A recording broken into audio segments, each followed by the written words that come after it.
Bonjour, je m'appelle Aline Ingéchic, je suis consultante en Knowledge Management.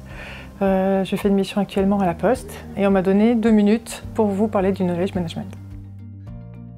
Alors tout d'abord, le Knowledge Management, on n'en fait pas parce que tout le monde en fait ou parce que c'est tendance. Le Knowledge Management, ça doit vraiment répondre à une problématique métier. Dans les problématiques métiers, on a tout d'abord les enjeux métiers. Par exemple, la performance est ralentie par la montée en compétences trop lente des nouveaux collaborateurs, ou une restructuration d'équipe, ou une acquisition d'entreprise, où on craint de perdre des savoir-faire ou d'avoir des doublons inefficaces. Ça peut être également des départs d'acteurs clés ou des départs massifs à la retraite, ou encore simplement le besoin de créer un contexte favorable à l'innovation. On a également des enjeux individuels, par exemple les collaborateurs qui perdent du temps à chercher de l'information.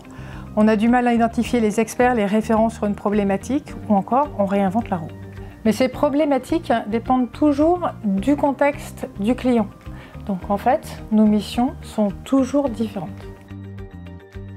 Alors contrairement aux idées reçues, le rôle du Knowledge Manager ne s'arrête pas à faire une base de connaissances. Le rôle du Knowledge Manager, c'est de mettre en œuvre toutes les actions qui vont faciliter le partage d'informations ou l'accès à l'information. Et cela ne se limite pas aux informations, puisqu'on va aller des données jusqu'au travail collaboratif. On parle alors de chaîne de valeur du Knowledge Management.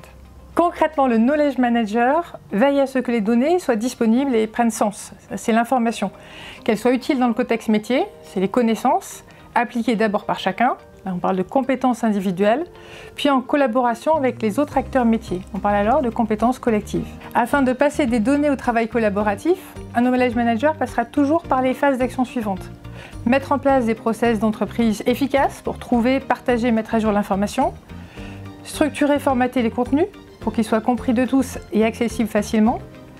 Mettre en place des outils les plus adaptés à ces process et à ces contenus. Donc bien que cette façon de procéder soit généralement la même d'une mission à une autre, cela va vraiment varier selon les besoins de l'entreprise.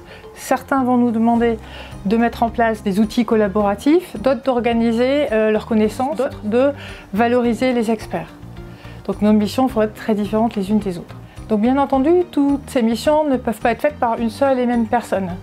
Je dis souvent que le métier de Knowledge Management, c'est comme le métier d'informaticien. En fait, c'est pas un métier, c'est une famille de métiers avec plein de compétences différentes.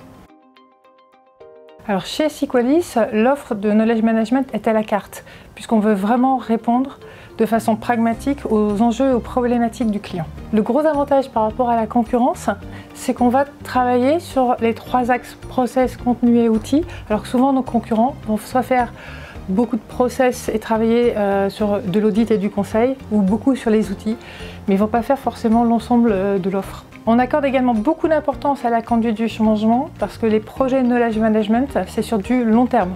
Le partage de l'information, l'organisation de l'information doit vivre sur le long terme, donc on va accompagner jusqu'à ce que le client soit complètement autonome.